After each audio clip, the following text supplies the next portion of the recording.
Está con nosotros la congresista Indira Wilca, vocera de Nuevo Perú, no sé por qué le digo Wilca, le cambio el apellido sin querer, por cierto. Congresista, ¿cómo está? Bienvenida. Gracias por estar aquí en Cara a Cara. Bueno, hoy hubo junta de portavoces, una convocatoria bastante abierta. La agenda decía, vamos a reunirnos para tomar decisiones respecto de la coyuntura política actual. ¿Cómo fue la reunión? ¿Hubo alguna precisión en realidad? Bueno, finalmente se llegó a un acuerdo, pero es cierto que la convocatoria y el inicio de la reunión que hemos tenido, que digamos marca el inicio de esta legislatura con nuevos portavoces, con nuevas bancadas dentro de la Junta de Portavoces, un poco que lo que intentó es leer la coyuntura en la que estamos, ¿no? Una coyuntura marcada por un lado, el tema del adelanto de las elecciones generales que ha sido planteada por el Ejecutivo, que aún no hemos empezado a abordar, que es algo que algunos planteamos, es decir, no terminamos de cerrar el proceso de reinstalación de las comisiones. Y mientras no haya ese proceso cerrado, discutir un proyecto de ley con que tiene ese peso, esa gravedad, se hace un poco complicado, ¿no? Y lo otro es, claro, al Congreso también le corresponde asumir su labor de representación, fiscalizar, en fin, las acciones del gobierno. Y entonces un poco por ahí se quiso empezar la discusión, ¿no? Con esta propuesta en algún momento, sé que durante la mañana algunos colegas míos hablaron, yo no sé si de repente midiendo tanto su reacción, pero de una vacancia. ¿De un pedido de vacancia al presidente por este audio que se ha hecho solamente público? Para tenerlo muy claro, nosotros como bancada de ninguna forma pensamos siquiera en la posibilidad de una vacancia a propósito de un hecho como este. Un hecho que puede sí para algunos tener un peso, puede suscitarle desconfianza. A mí personalmente me parece una acción poco prolija y hasta un poco torpe, ¿no es cierto?, en medio de una reunión importante en la que no el contenido de lo que se dijo, sino creo que la manera en la que finalmente se manejó esa información debió haber sido más cuidada. Ahora, pero tengo entendido que hubo un pedido expreso de dejar los equipos celulares. Claro, pero uno sabe que en una reunión con tanta gente hay que tomar las previsiones. Y la reunión era con autoridades, ¿no? Bueno, hay que tomar siempre las previsiones porque, claro, estamos en medio de un proceso de conflictividad. O sea, no es solamente el hecho de la reunión, sino es que estamos en un proceso de conflictividad en la que hay desconfianza, en la que incluso los interlocutores, que somos las autoridades, no contamos con la confianza de los ciudadanos. Entonces, dejar esto de manera tan suelta no era lo mejor. Pero ya, más allá de eso, el tema de fondo sigue latente. Y el tema de fondo es cómo hacemos para, como Estado, encontrar una respuesta a los conflictos sociales en torno a proyectos mineros, cuando el cuestionamiento es, por ejemplo, problemáticas ambientales. Ese es el problema de fondo.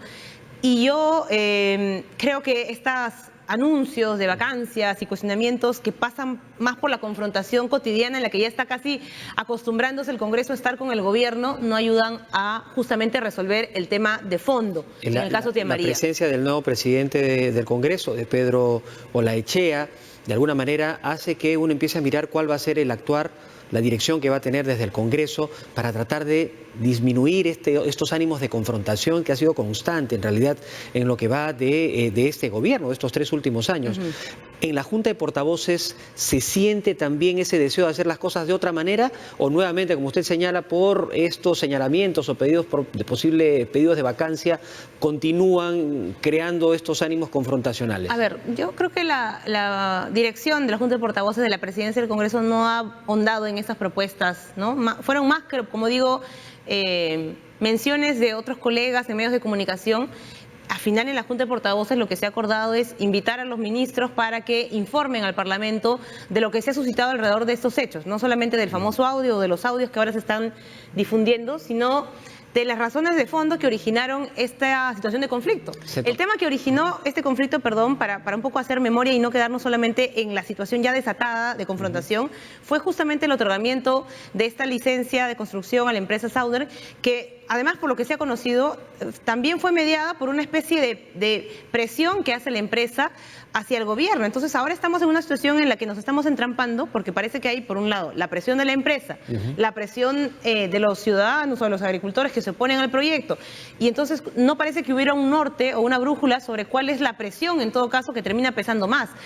Creemos nuevamente que la presión no debería ser el factor que termine definiendo o no la continuidad de un proyecto minero, sino cuán viable es en términos sociales, en términos ambientales y por supuesto también en términos económicos. Pero esos 3 factores tienen que estar bien alineados. ¿Y usted considera que este plazo de 120 días de suspensión de esta licencia contribuye a ese propósito? ¿De calmar un poco los ánimos y mirar con mayor tranquilidad? Yo sinceramente creo que sí, y espero que así lo asuman también otros representantes políticos, ¿no? No podemos usar este conflicto para nuevamente sumarle un capítulo más a la historia de confrontación que hoy día está, digamos, dándose entre el gobierno y el Congreso. Ya esta historia de confrontación la hemos vivido, capítulo 1, reforma de justicia, capítulo 2, reforma política, ahora se viene el tema del adelanto de elecciones, y pareciera que entonces Tía María cobra relevancia para el Parlamento a propósito de los audios, a propósito de lo que el presidente pudo haber hecho, como digo, de manera torpe o no, en una reunión en la que se trascendió información que debió haber sido manejada con mucho más reserva.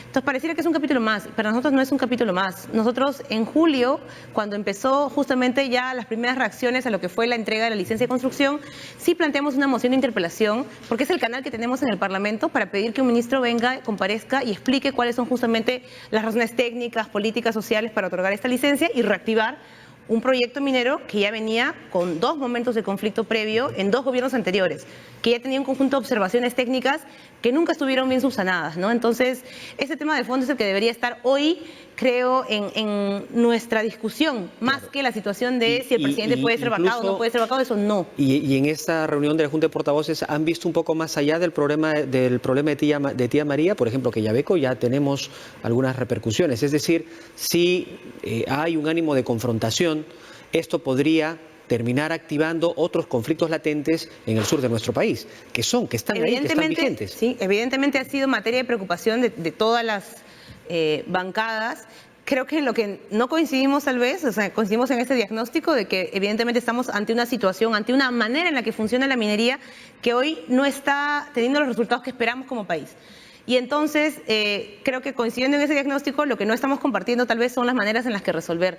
Para nosotros, nuevamente, no se trata acá simplemente de ponerle la etiqueta de antiminero a todo aquel que cuestione una manera en la que se desarrolla un proyecto. Lo que hay que buscar es cómo efectivamente cada proyecto, que tiene una particularidad distinta, cumple ciertos estándares para que sea viable. ¿La minería es importante para el país? Sí, y creo, nuestra bancada menos lo ratifica así, que hace falta una nueva minería en nuestro país, mucho más responsable ambientalmente, mucho más responsable socialmente, que no repita los errores del pasado, que no se asemeje a la minería pues de tiempos de la colonia, o sea, que no prime esta lógica de que, claro, el Perú tiene ingentes recursos minerales que hay que explotar, pero hay que explotarlos a como de lugar. Porque mejor es que los exportemos y que los saquemos del subsuelo a que, entre comillas, ahora, se queden ahí. Pero para poder tiene que haber una mejorar, para hacer más, digamos, una minería más responsable, se necesita que también el Ejecutivo, el Ministerio de Energía y Minas, las entidades que tienen la obligación de velar por cuidar el medio ambiente, en fin, hagan bien también su trabajo. Y por otro lado, y quiero ir un poco más allá todavía, es que el Congreso desarrolle las normas necesarias que les permita a estos entes del Ejecutivo hacer ese control con mayor rigurosidad y exigirle mejor o mayor responsabilidad a las empresas, que sin duda, si tienen las normas claras y les es rentable también, van a operar, y si no, tendrán que tomar su decisión. Eso es lo que tiene que estar, creo que, en el fondo de esta discusión, que hoy tenemos un cuestionamiento de fondo a la manera en la que se gestionan los estudios de impacto ambiental. Mire, a propósito de los conflictos que hubieron en nuestro país en años anteriores, justamente se fue generando una nueva institucionalidad ambiental. O sea, es decir, por ejemplo, cuando ocurre la primera explosión de conflicto en Tía María, no teníamos una instancia independiente que revisara justamente los EIAs. Los EIAs dependían ¿de quién? Del Ministerio de Energía y Minas. O sea, el MINEM era juez y parte. Porque evidentemente quería promover la actividad minera casi a como de lugar y terminaba siendo el que también definía los estándares ambientales para el desarrollo de estos proyectos. Se pudo sacar adelante el SENACE, pero hoy incluso el MINEM sigue definiendo cuáles son los términos de referencia para los EIAs. Entonces requerimos mucho mayor independencia para lo que tiene que ver con las políticas ambientales. Nos está ganando el tiempo, en realidad ya no nos queda tiempo, pero no quiero dejar de mencionar lo que ha dicho el defensor del pueblo, Walter Gutiérrez, quien ha dicho o ha puesto en entredicho la credibilidad del Consejo de Minería como consecuencia de este audio que se ha dado a conocer con la participación del presidente. ¿Qué opina usted de esta opinión del No he escuchado completa las declaraciones del defensor. Creo que, como digo, más allá de lo que ha suscitado el audio, lo que hay que garantizar es que la decisión de este Consejo de Minería a lo que nos lleve es a subsanar el problema de fondo.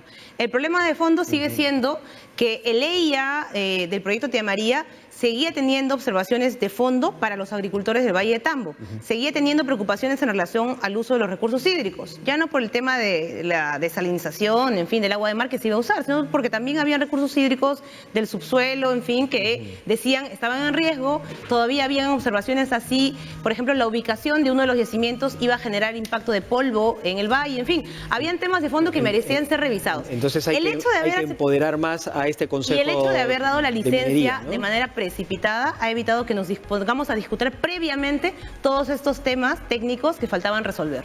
Bueno, vamos a ver qué pasa en las próximas horas, en los próximos días. Congresista, le agradezco mucho esta conversación. Gracias por estar aquí en Cara a Cara.